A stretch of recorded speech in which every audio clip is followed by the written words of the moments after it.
One hello everyone. आज से हम स्टार्ट करेंगे यूपीएससी 2026 प्रीलिम्स के लिए एक सीरीज़ जिसमें हम क्वेश्चन सॉल्व करेंगे प्रीलिम्स के लिए। तो चलिए देखते हैं सबसे फर्स्ट क्वेश्चन। तो यहाँ पर सबसे फर्स्ट क्वेश्चन हम देखने जा रहे हैं। तो इसमें यहाँ पर लिखा हुआ है, थोड़ा सा गलत लिखा है, यहाँ पर है कि हड़प्पा के बारे में है ना, हड़प्पा सभ्यता के बारे में निम्नलिखित कथनों पर विचार कीजिए। तो सबसे पहला कथन है नक्षत्र, मतलब नक्षत्र नहीं, ये दुर्ग है। दुर्ग नगर के पूर्वी भाग में स्थित था और निचले भाग से बड़ा था। कालीबंगा और लोथल दोनों में अग्निकुंडों के प्रमाण मिलते हैं। तो अब हमें देखना है इसके ऑप्शंस क्या दिए हुए हैं। केवल एक सही है, केवल दो सही है, एक और दो सही है, ना तो एक सही है ना तो दो सही है। तो आप यहाँ पर थोड़ा सोचिए और मुझे बताइए कि इन दोनों में से कौन सा कथन सही है, या दोनों सही हैं या दोनों गलत है। तो चलिए अब इसका एक्सप्लेनेशन हम देखते हैं। तो इसका जो आंसर है वो है बी इसका आंसर है कि कालीबंगा और लोथल दोनों में अग्निकुंड के प्रमाण मिलते हैं। चूँकि हम जानते हैं कि हड़प्पा सभ्यता जो थी, हड़प्पा सभ्यता थी 2500 से 1900, ये इसे कहीं कहीं 1700 भी, ये 1700 भी लेते हैं, ठीक है, 2500 से 1700 भी लेते हैं। तो ये एक व्यवस्थित नगर था, हड़प्पा सभ्यता थी। इसकी जो नगर नियोजन प्रणाली थी वो बहुत ही विकसित थी। उन्नत जल निकासी व्यवस्था थी। इनके दूसरे देशों के साथ व्यापारिक संबंध भी थे।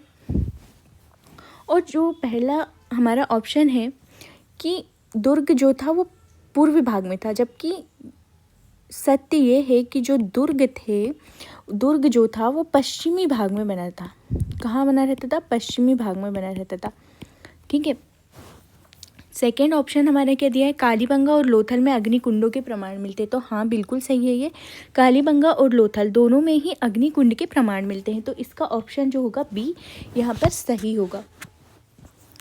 अब हम नेक्स्ट क्वेश्चन देखते हैं। निम्नलिखित में से कौन सी महिला बौद्ध संघ में भिक्षुणी के रूप में दीक्षित होने वाली पहली महिला थी? तो इसका आंसर भी आप सोचिए। हम लेते हैं 10 से 15 सेकेंड, उसमें हम सोचिए, फिर हम इसका एक्सप्लेनेशन देंगे।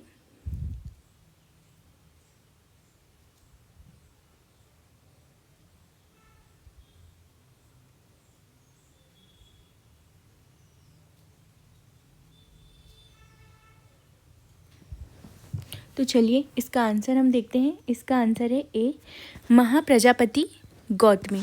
इन्हें बुद्ध की मौसी के रूप में भी जाना जाता है। तो जो बौद्ध धर्म था वो कब स्थापित हुआ था? 6वीं शताब्दी ईसा पूर्व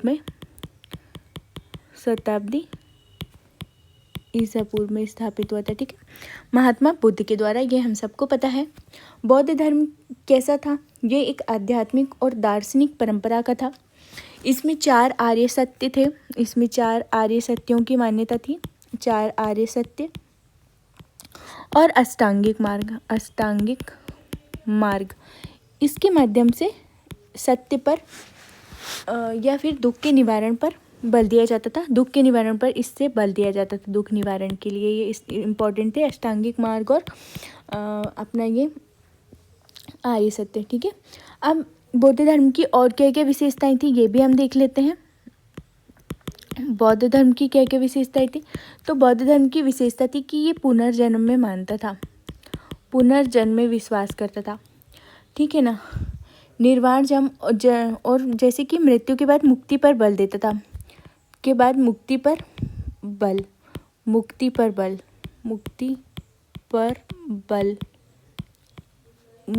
बल देता था।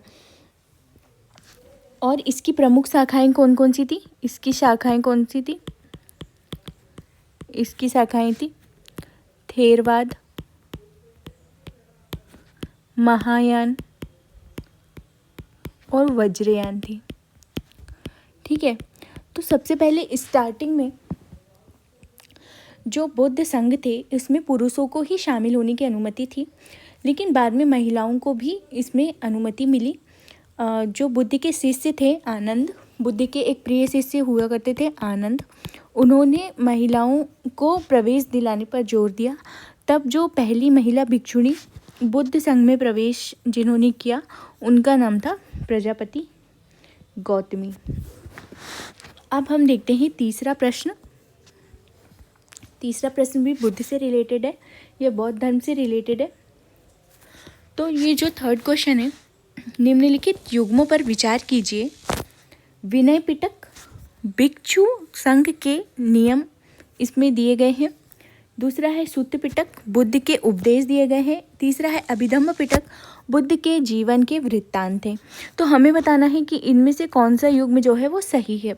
केवल एक सही है, केवल दो सही है, सभी तीन सही है, या कोई भी सही नहीं है। तो आप इसके बारे में सोचिए, फिर हम इसका एक्सप्लेनेशन देते हैं।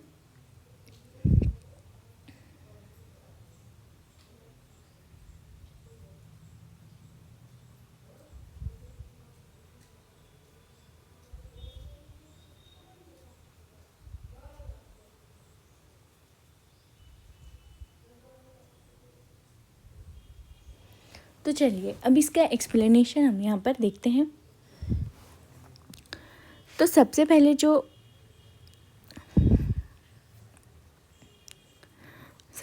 लिखा है यहाँ पर विनय पिटक। तो विनय पिटक देखते हैं। सबसे पहले तो ये जो तीनों है, विनय पिटक, सूत्र पिटक और अभिधम्म पिटक, ये किसके भाग है? ये त्रिपिटक के भाग है, जो कि एक बौद्ध धर्म ग्रंथ है। ठीक है, अब इसके बाद हम देखते हैं विनय पिटक। विनय पिटक में क्या दिया है? बिल्कुल सही है कि भिक्षु संघ के इसमें नियम दिए हैं कि भिक्षु और भिक्षुणियों को किस तरीके से जीवन व्यवहार करना चाहिए, वो यहाँ पर सारे नियमों को लिखा गया है। इसमें है विनय पिटक, विनय पिटक। ठीक है, एकदम सही है। अब सेकेंड नंबर पे आता है हमारा सूत्र पिटक। सूत्र पिटक में बुद्ध के उपदेश दिए गए हैं। तो ये वाला भी बिल्कुल सही है कि सूत्र पिटक में बुद्ध के प्रवचन हैं। अब इसके बाद हम देखते हैं थर्ड अभिधम्म पिटक। अभिधम्म पिटक में क्या दिया है कि इसमें है, यहाँ पर लिखा है बुद्ध के जीवन वृत्तांत दिए हैं, लेकिन अभिधम्म पिटक में बुद्ध की शिक्षाओं का विस्तृत दार्शनिक और मनोवैज्ञानिक विश्लेषण है, जो मानसिक अवस्थाओं, पदार्थ, चेतना पर ध्यान केंद्रित करता है और गहन समझ के लिए जटिल श्रेणियों में व्यवस्थित करता है। तो इसमें बुद्ध के जीवन के वृत्तांत नहीं है, वो जातक कथाओं में है। ठीक है, तो हमारा क्या सही है? एक सही है, दो सही है। इसका मतलब ऑप्शन बी आएगा हमारा, केवल दो सही है, मतलब दो सही है। ठीक है, अब इसके बाद नेक्स्ट क्वेश्चन हम देखते हैं। नेक्स्ट क्वेश्चन भी बौद्ध धर्म से रिलेटेड है। स्तूपों के संदर्भ में निम्न कथनों पर विचार कीजिए। पहला है, स्तूप मूलतः बुद्ध के अवशेषों को रखने के लिए बनाए गए थे। सेकेंड ऑप्शन है, स्तूप निर्माण की परंपरा बौद्ध काल से पहले की है। तीसरा है, सम्राट अशोक ने भारत भर में स्तूप निर्माण के प्रसार में महत्वपूर्ण भूमिका निभाई। अब हमें इसके ऑप्शंस दिए गए हैं, केवल एक और दो सही है, दो और तीन सही है, एक और तीन सही है, और एक, दो, तीन, तीनों सही हैं। तो अब इसके बारे में आप थोड़ा सा सोचिए, फिर अब इसके बारे में हम देखते हैं।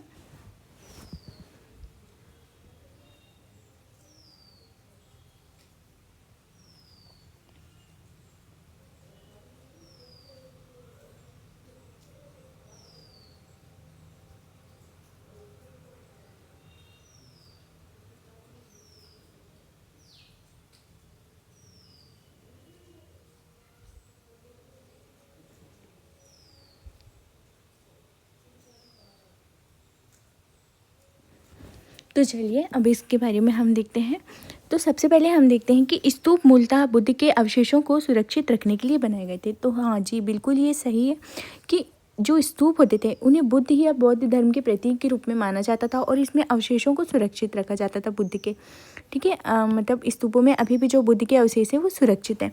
फिर सेकेंड नंबर पे है, स्तूप निर्माण की कला बौद्ध काल से पहले की है। तो हाँ, ये बिल्कुल सही है कि स्तूप निर्माण की जो परंपरा है वो बौद्ध काल से भी पहले की है, क्योंकि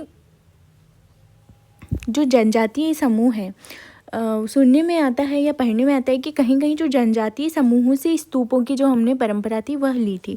इसके बाद आती है सम्राट अशोक ने भारत भर में स्तूप निर्माण के प्रसार में महत्वपूर्ण भूमिका निभाई। तो हाँ, ये बात बिल्कुल सही है कि जो सम्राट अशोक थे उन्होंने स्तूप निर्माण में महत्वपूर्ण भूमिका निभाई थी। उन्होंने 2री शताब्दी ईसा पूर्व तक भरहोत, सांची और सारनाथ जैसे कई स्तूपों का निर्माण करवा दिया था। ठीक है, तो थर्ड ऑप्शन भी बिल्कुल सही है। तो इसका उत्तर होगा डी, 1, 2 और 3, तीनों कथन यहाँ पर सही है।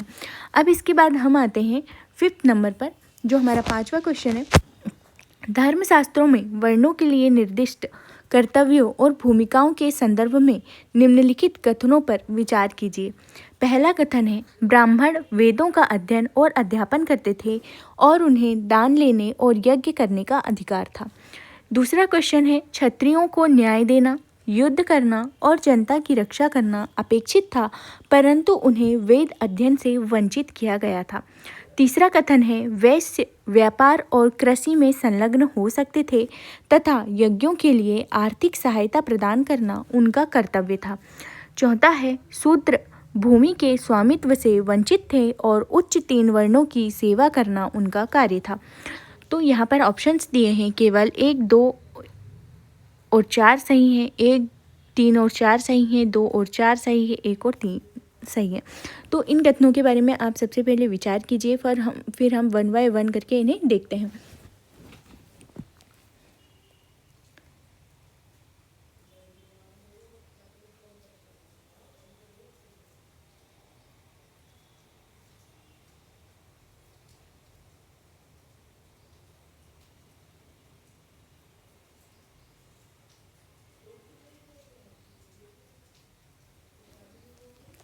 चलिए हम 1 बाय 1 करके कथनों को देखते हैं।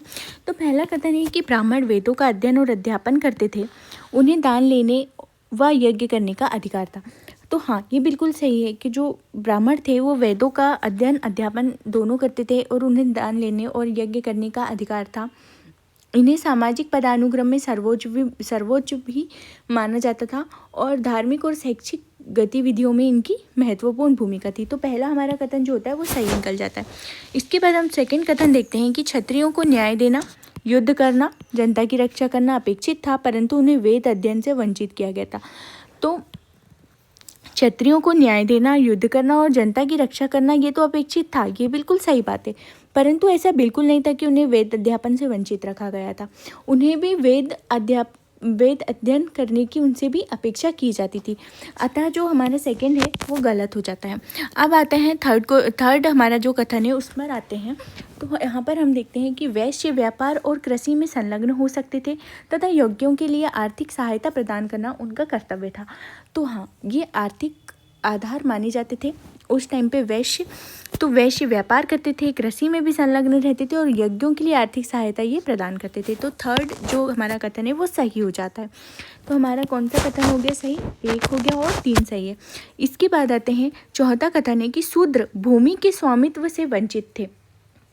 शूद्र जो थे वो भूमि के स्वामित्व से वंचित थे और उच्च 3 वर्णों की सेवा करना उनका कार्य था।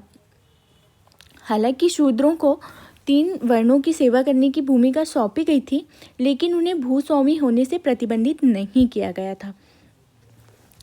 वे भी भूस्वामी हो सकते थे, उन्हें इस चीज़ से वंचित नहीं किया गया था। तो जो हमारा 4th नंबर का कथन है वो गलत होता है और यहाँ पर हमारा आंसर निकल के आता है केवल 1 और 3। 1 और 3 हमारे कथन सही है। इसके बाद हम आते हैं 6वें नंबर के प्रश्न पर। तो ये क्या बोलता है कि प्रारंभिक भारतीय समाज में गृहपति की भूमिका का वर्णन कौन करता है?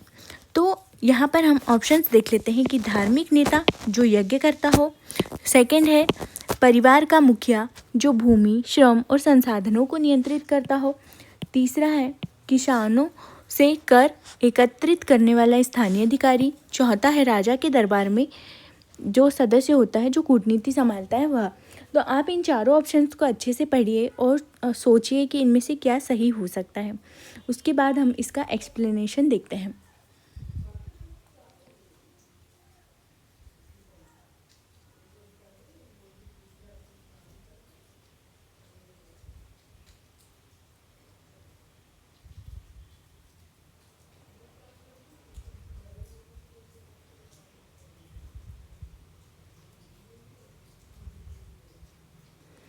तो चलिए हम यहाँ पर देखते हैं। तो इसका सही आंसर जो है कि ये परिवार का मुखिया होता था, जो भूमि, श्रम और संसाधनों को नियंत्रित करता था। ये परिवार के सभी सदस्यों पर अपना नियंत्रण रखता था। और कई बार ये भी हमें सुनने में मिलता है कि कई बार जो अभिजात वर्ग था उसके लिए भी इस शब्द का प्रयोग किया जाता था, गृहपति का। ठीक है, तो यहाँ पर ऑप्शन सही हो गया हमारा बी, परिवार का मुखिया, जो भूमि, श्रम और संसाधनों को नियंत्रित करता था। इसके बाद हम आते हैं 7वें नंबर पर। तो इसका प्रश्न है, प्रारंभिक भारत में भूमि अनुदानों के संदर्भ में निम्नलिखित कथनों पर विचार कीजिए। तो हम पहला कथन देखते हैं कि भूमि अनुदान मुख्यतः ब्राह्मणों और धार्मिक संस्थाओं को दिए जाते थे। दूसरा कथन है, अधिकांश भूमि अनुदान ताम्रपत्रों पर दर्ज किए जाते थे। तीसरा है, महिलाओं के पास भूमि का स्वामित्व या दान देने का कोई प्रमाण नहीं है। तो हम इसके ऑप्शंस देख लेते हैं। केवल 1 और 2 सही है, 1 और 3 सही है, 2 और 3 सही है, 1, 2 और 3 तीनों सही है। तो इस पर आप विचार कीजिए तीनों कथनों पर, उसके बाद हम इसका एक्सप्लेनेशन देखते हैं।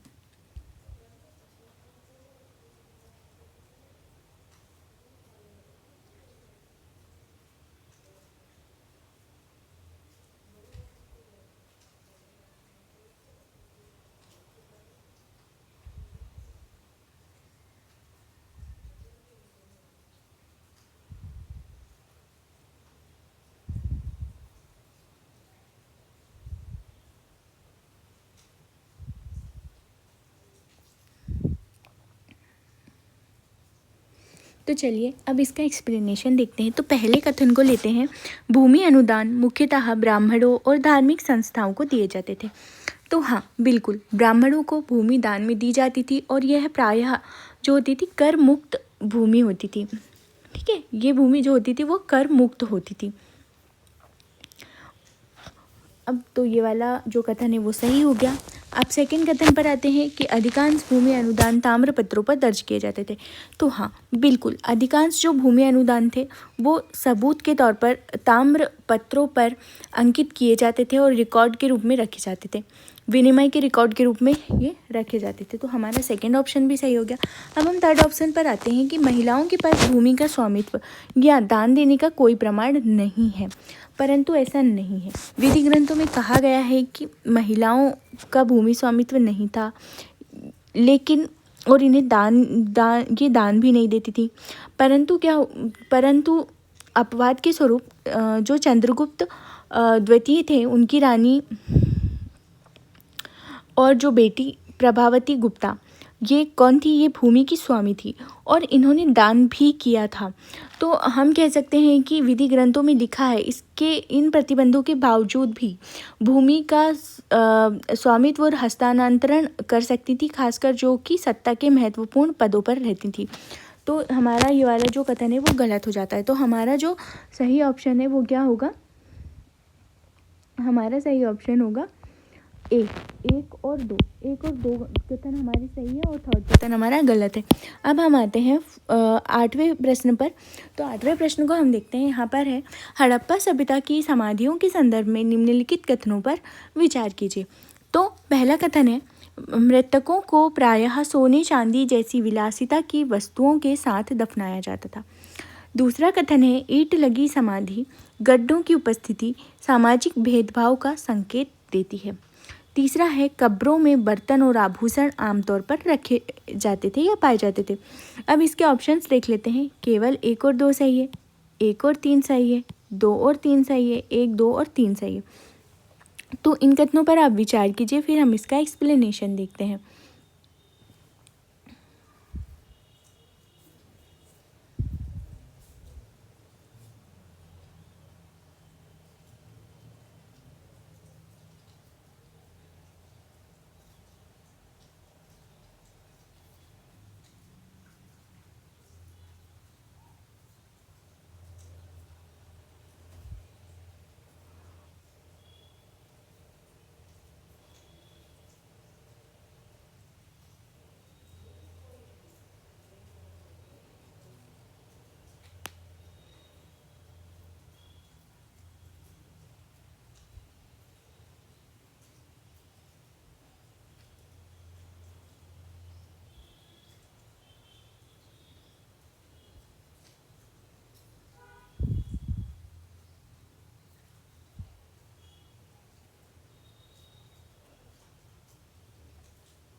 चलिए तो हम देखते हैं, अब पहला जो कथन है उसे हम देखते हैं कि मृतकों को प्रायः सोने चांदी जैसी विलासिता की वस्तुओं के साथ दफनाया जाता था।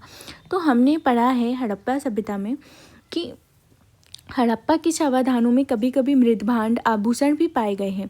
ऐसा प्रतीत होता है कि हड़प्पा के जो लोग थे वो आमतौर पर मृतकों के साथ सोने और चांदी जैसी विलासितापूर्ण जो वस्तुएं थी उन्हें नहीं दफनाते थे, क्योंकि उससे हमें कभी कभी मृदभांड और आभूषण प्राप्त हुए हैं, बट वो कभी कभी प्राप्त हुए। इसके बाद तो हमारा जो फर्स्ट है वो गलत हो जाता है। अब सेकंड देखते हैं कि ईंट लगी समाधि गड्ढों की उपस्थिति सामाजिक भेदभाव की ओर संकेत करती है। तो हमने देखा है कि जो मिस्र जैसे अन्य प्राचीन सभ्यताएं थी उनके विपरीत मृतकों के साथ वहाँ पर जैसे बड़े बड़े मतलब मृतकों के साथ जो थे बहुत सारा धन दफनाया जाता था। लेकिन हड़प्पा वासियों की जो कब्र मिली है वो थोड़ी साधारण किस्म की मिली है। इसमें साधारण मात्रा में आभूषणों को दफनाया जाता था। अधिक मूल्यवान वस्तुओं की यहाँ पर अनुपस्थिति थी और मृत्यु के उपरांत यहाँ पर ऐसा माना जाता है कि शायद अलग अलग मान्यताएं यहाँ पर रही होंगी। और कुछ हड़प्पा स्थलों पर ईंटों से बने सावधान गर्त मौजूद हैं और ये बिल्कुल दिखाते हैं कि यहाँ पर सामाजिक भेदभाव भी रहा होगा। ठीक है, तो ये वाला जो कथन है हमारा वो सही हो जाता। अब जो कथन 3 है उसे हम देखते हैं कि कब्रों में बर्तन और आभूषण आमतौर पर पाए जाते थे। तो हड़प्पा की कब्रों में मृदभांड, ठीक है, बर्तन मृदभांड ये पाए जाते थे, आभूषण भी पाए जाते थे। कभी कभी जैसे कि शंख छल्ले जेस्पर के मनके सूक्ष्म मनके ये आमतौर पर पाए जाते थे, लेकिन बहुत मात्रा में सोने चांदी के आभूषण तो यहाँ पर नहीं मिले थे, इसलिए हमने कथन 1 को गलत बोल दिया था। और लेकिन यहाँ पर आभूषण लिखा हुआ है तो आभूषण में मनके वगैरह जो जेस्पर और शंख के छल्ले रहते थे उसके आभूषण यहाँ पर आमतौर पर देखे जाते थे। तो हमारा जो कथन 3 है वो सही हो जाता है। तो हमारा जो आंसर है वो क्या होगा, सी। केवल 2 और 3 सही है और 1 गलत है। अब हम आते हैं 9वें नंबर प्रश्न पर। तो यहाँ पर देखते हैं हड़प्पा वासियों की कृषि पद्धतियों के संदर्भ में निम्नलिखित कथनों पर विचार कीजिए। पहला है गेहूं और जौ की खेती आम थी। दूसरा है हड़प्पा वासी विस्तृत नहर प्रणालियों से सिंचाई करते थे। तीसरा है कालीबंगन में जुते हुए खेत के प्रमाण मिलते हैं। ठीक है, तो अब हम यहाँ पर देखते हैं इसमें ऑप्शन क्या दिए हैं, 1 और 2 सही है, 1 और 3 सही है, 2 और 3 सही है, या 1, 2 और 3 तीनों सही हैं। तो आप इनके बारे में सोचिए, फिर हम इसका एक्सप्लेनेशन देखते हैं।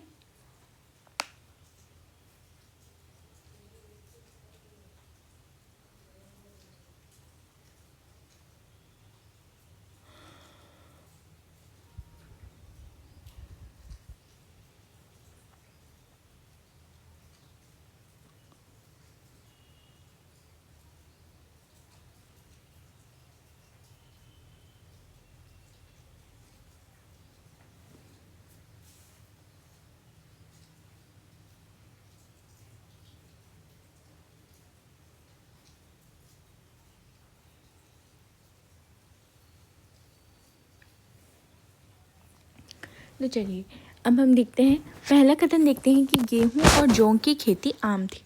तो हाँ बिल्कुल, जो हड़प्पा वासी थे वो गेहूं और जौ ये इनकी प्राथमिक फसलें थी। प्राथमिक रूप पर यही उगाई गई थी, गेहूं और जौ यहाँ पर उगाई जाती थी। ठीक है, प्राथमिक तौर पर। और ये जले हुए अनाज कुछ यहाँ से प्राप्त हुए हैं, ये उसकी साक्ष्य हैं। ठीक है, कृषि अर्थव्यवस्था एक बड़ा रोल यहाँ पर निभाती थी हड़प्पा सभ्यता में। तो कथन 1 जो है वो हमारा सही है। इसके बाद कथन 2 हमारा क्या बोलता है, हड़प्पा वासी विस्तृत नहर प्रणालियों से सिंचाई करते थे।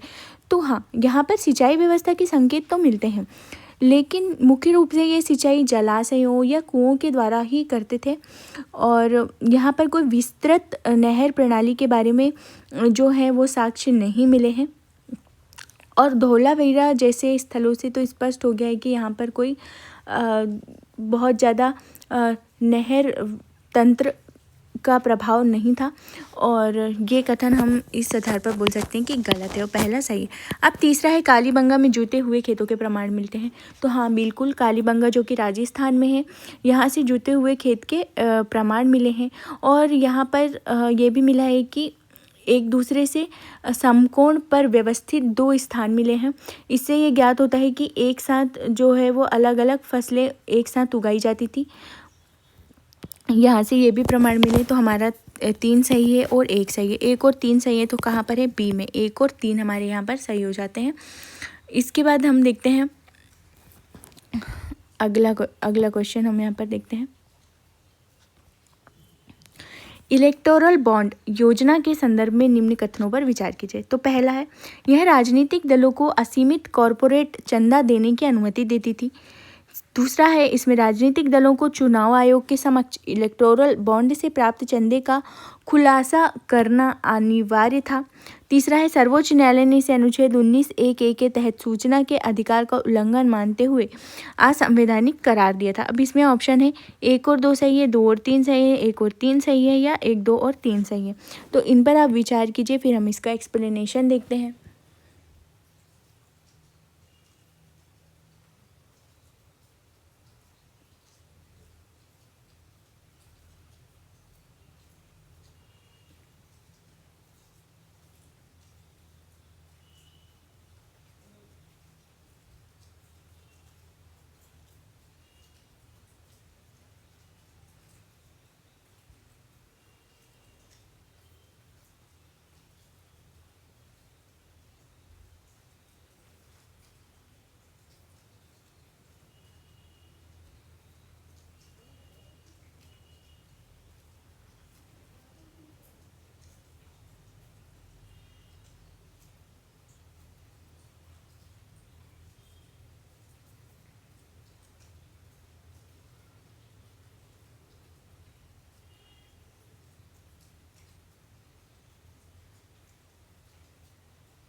चलिए, तो अब हम इसका एक्सप्लेनेशन देखते हैं। तो हमारे पास ये फर्स्ट जो कथन है उसे हम देखते हैं कि यह राजनीतिक दलों को असीमित कॉरपोरेट चंदा देने की अनुमति देती थी।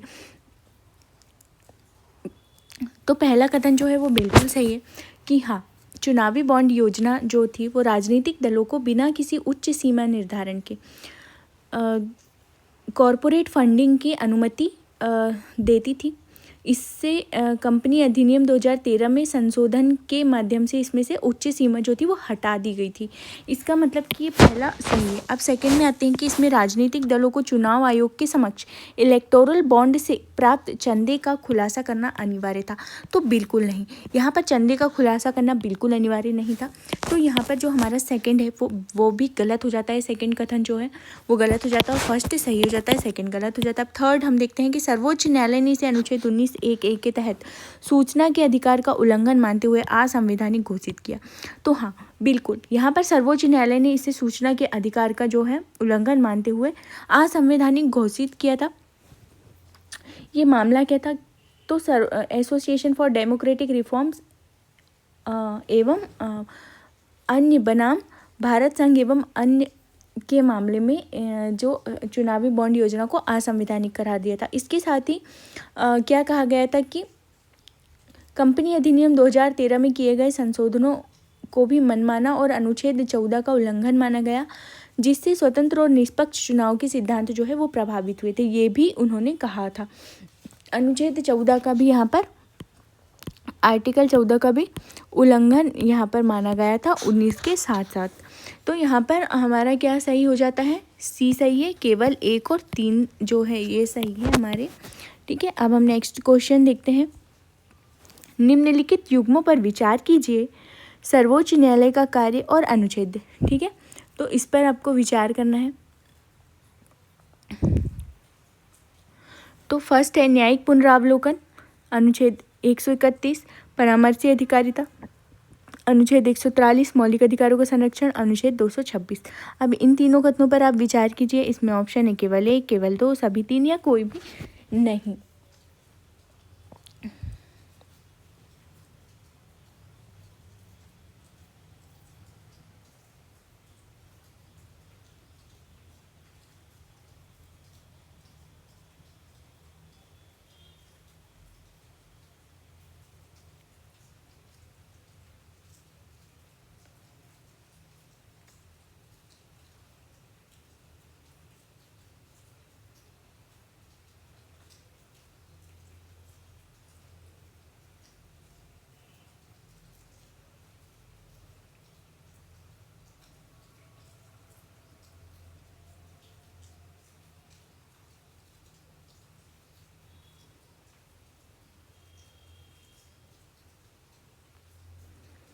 तो चलिए अब हम देखते हैं वन बाय वन। तो न्यायिक पुनरावलोकन या न्यायिक समीक्षा।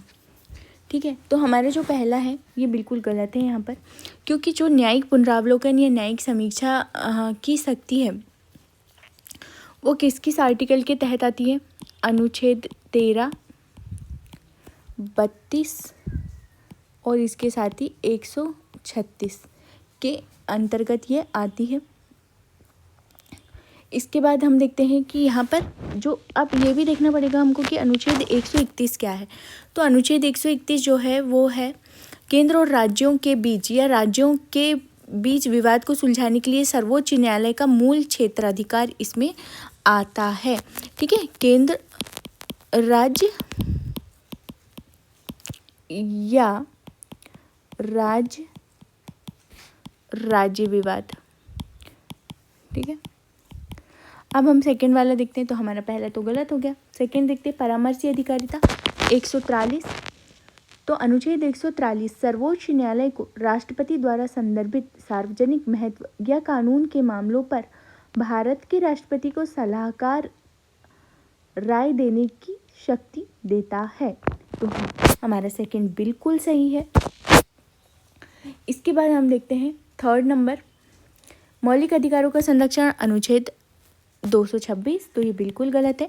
मौलिक अधिकारों का संरक्षण किस में आता है? हमारा अनुच्छेद 32 में आता है। मौलिक अधिकारों का हमारा जो संरक्षण वो अनुच्छेद 32 में आता है। और जो हमारा अनुच्छेद 224 है वो किसके लिए आता है? तो अनुच्छेद 224 उच्च न्यायालयों को मूल अधिकारों के प्रवर्तन के लिए रिट जारी करने की शक्ति प्रदान करता है। मूल अधिकारों की रक्षा करने की सर्वोच्च न्यायालय की शक्ति मतलब जो है वो 32 में निहित है, जैसा कि अभी हमने देखा। तो अब हमारे यहाँ पर मतलब यहाँ पर कौन सा हमारा सही है? केवल एक हमारा जो है वो सही हो जाएगा। केवल एक ऑप्शन हमारा यहाँ सही निकल रहा है ना, तो केवल एक ऑप्शन हमारा सही हो जाएगा। बाकी के ये वाला बस सही है, ये और ये गलत है। अब हम यहाँ पर देख लेते हैं नेक्स्ट क्वेश्चन। ठीक है, नेक्स्ट क्वेश्चन देख लेते हैं। राष्ट्रीय विधिक सेवा प्राधिकरण नालसा के संदर्भ में निम्नलिखित कथनों पर विचार कीजिए। तो इसके कथन देख लेते हैं। इसका गठन विधिक सेवा प्राधिकरण अधिनियम 1987 के तहत हुआ था। दूसरा है यह केवल अनुसूचित जाति और जनजाति के सदस्यों को निःशुल्क विधिक सेवाएं सुनिश्चित करता है। लोक अदालतें इसके द्वारा प्रोत्साहित एक प्रमुख विवाद निपटान तंत्र है। अब इसके ऑप्शन देख लेते हैं, 1 और 2, 1 और 3, 2 और 3, 1, 2, तीनों सही है। तो अब सबसे पहले आप इसके कथन पढ़िए, इसके बाद हम इसका एक्सप्लेनेशन देखते हैं।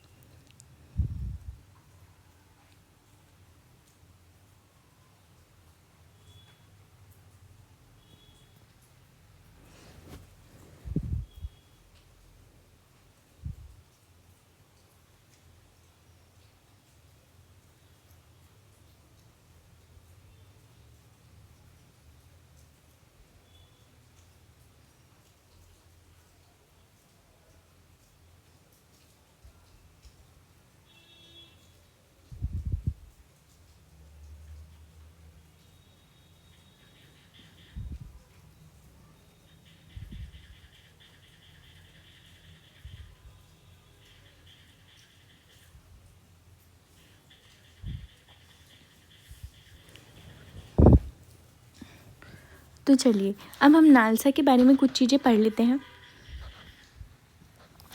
नालसा क्या है? राष्ट्रीय विधिक सेवा प्राधिकरण या नालसा का गठन विधिक सेवा प्राधिकरण अधिनियम 1987 के तहत हुआ था।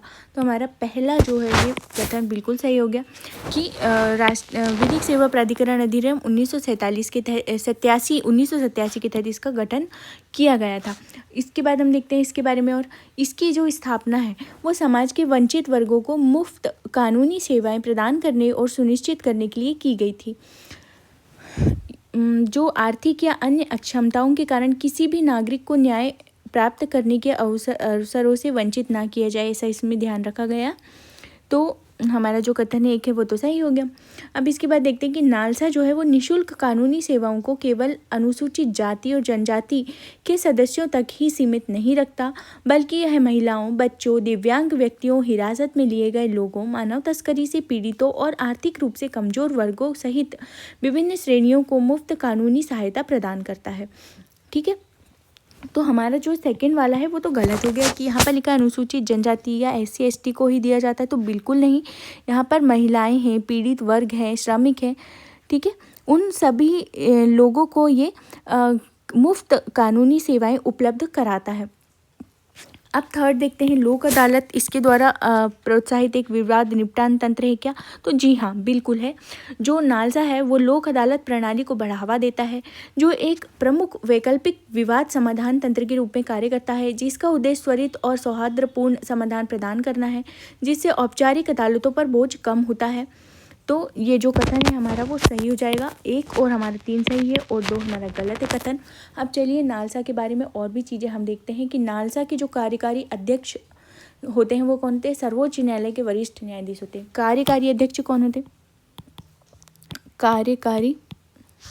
कार्यकारी अध्यक्ष होते हैं सर्वोच्च न्यायालय के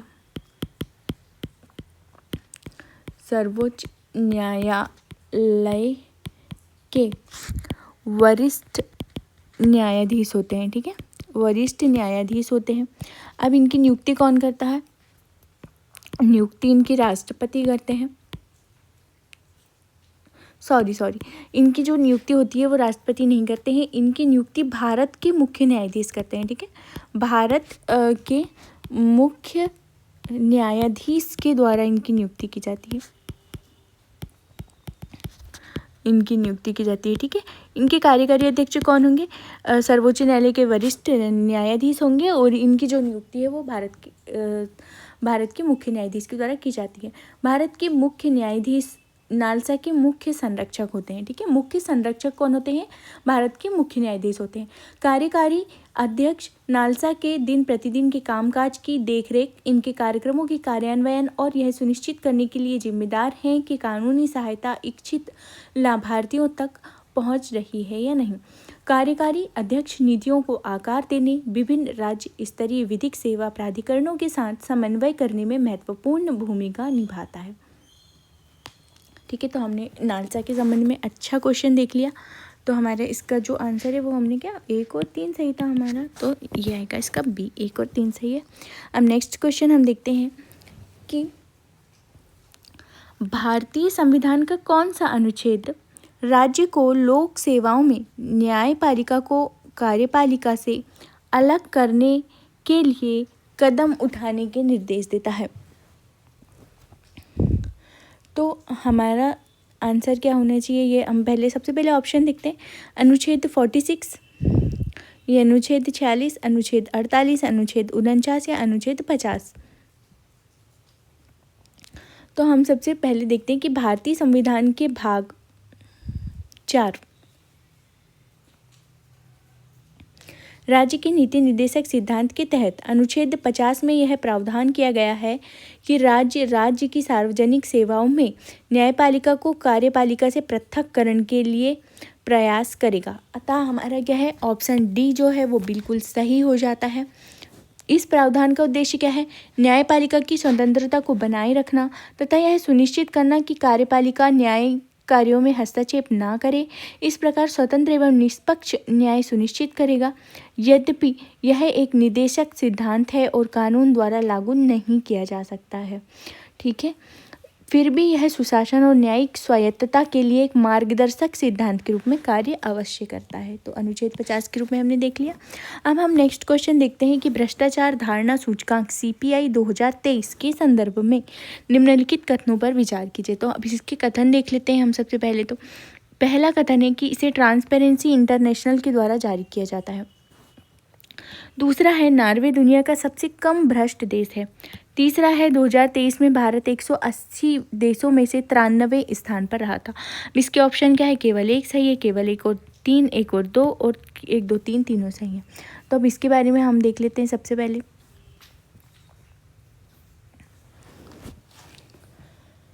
तो भ्रष्टाचार धारणा सूचकांक CPI ट्रांसपेरेंसी इंटरनेशनल के द्वारा जारी किया जाता है, प्रतिवर्ष जारी किया जाता है, एवरी ईयर। ठीक है। जो सार्वजनिक क्षेत्र में भ्रष्टाचार के कथित स्तरों के आधार पर देशों को 0 मतलब अत्यधिक भ्रष्ट से 100 मतलब सबसे कम भ्रष्ट, जिसकी जितनी रैंकिंग होगी उस हिसाब से। जैसे कोई अगर किसी को 0 रैंकिंग दी गई है तो वो अत्यधिक भ्रष्ट है, और यदि किसी को दी गई है 100 रैंकिंग तो वो सबसे कम भ्रष्ट है के पैमाने पर रैंक करता है। ठीक है। तो हमारा जो है ये इसे ट्रांसपेरेंसी इंटरनेशनल के द्वारा जारी किया जाता है। ये बिल्कुल सही हो जाता है हमारा पहला कथन। अब हम देखते हैं भ्रष्टाचार धारणा सूचकांक 2023 के अनुसार डेनमार्क जो है वो सबसे कम भ्रष्ट देश है। उसके बाद जो है वो फिनलैंड है, न्यूजीलैंड है, और फिर आता है नॉर्वे। तो सबसे कम भ्रष्ट जो देश है वो है डेनमार्क। डेनमार्क के बाद आता है फिनलैंड, फिर आता है न्यूजीलैंड, फिर आता है कहीं जाकर के नॉर्वे, है ना। तो नॉर्वे जो है वो 4थे नंबर पे, फर्स्ट नंबर पे यहाँ पर है डेनमार्क। तो हमारा सेकंड जो कथन है वो बिल्कुल गलत हो जाता है, फर्स्ट सही हो जाता है। अब थर्ड है हमारा 2023 में 180 देशों में 93 स्थान पर रहा था। तो सूचकांक के निचले छोर पर म्यांमार और अफगानिस्तान है, मतलब कि जो 0 रैंकिंग दी गई है किसे दी गई है? म्यांमार और अफगानिस्तान को।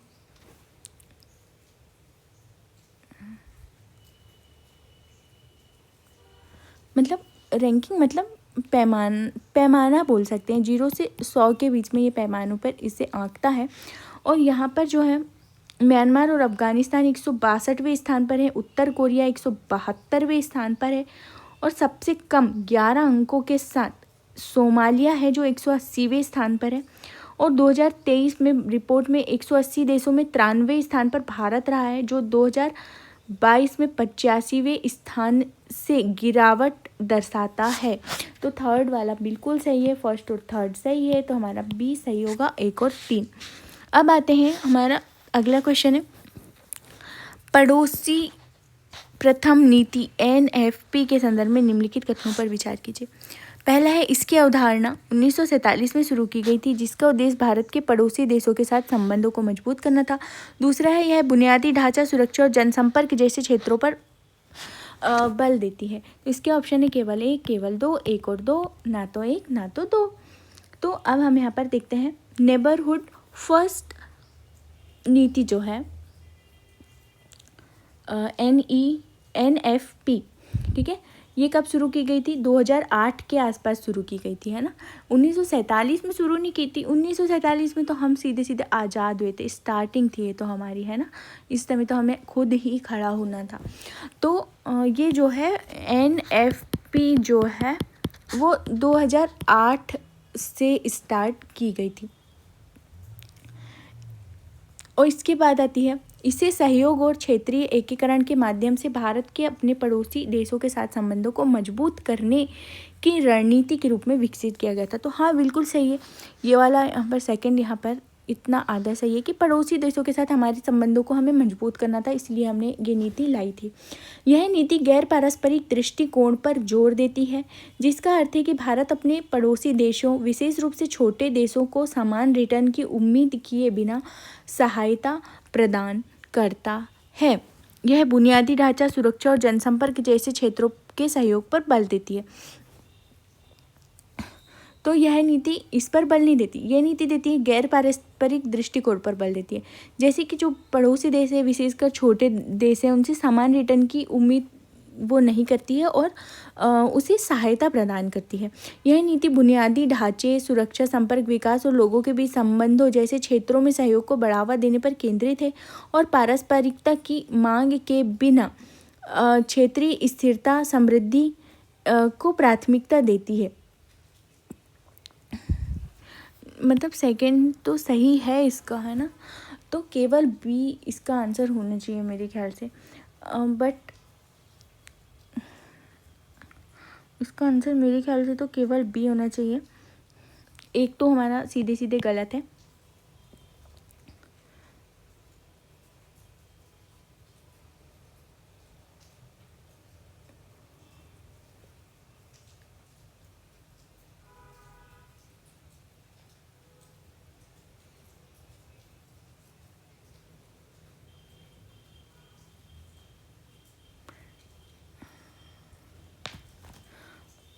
मतलब इस पे गैर पारस्परिक संबंधों पर बल देती है, जिसे हम बिल्कुल उनसे उम्मीद नहीं करते हैं कि वो हमारा कुछ बहुत ज़्यादा सहयोग करें, बट हम उन्हें सहायता प्रदान करते हैं जो छोटे छोटे देश होते हैं। बट ये जो नीति है वो बुनियादी ढांचा, सुरक्षा और जनसंपर्क जैसे क्षेत्रों में सहयोग पर बल देती है, उस पर केंद्रित भी है, लेकिन ये पारस्परिकता की मांग नहीं करती है।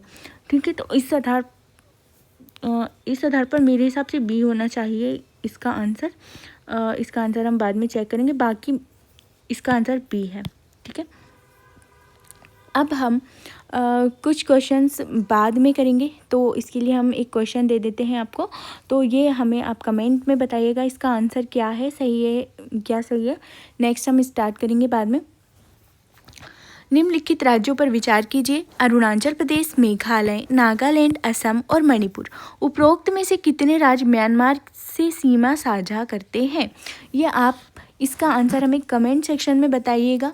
केवल 2, केवल 3, पहला ऑप्शन है केवल 2, केवल 3, सेकेंड ऑप्शन है केवल 4 और यह सभी 5। ठीक है, तो इस क्वेश्चन को आप अच्छे से देख लीजिए या फिर इसका स्क्रीनशॉट ले लीजिए और इसका आंसर आप हमें कमेंट सेक्शन में बताइएगा।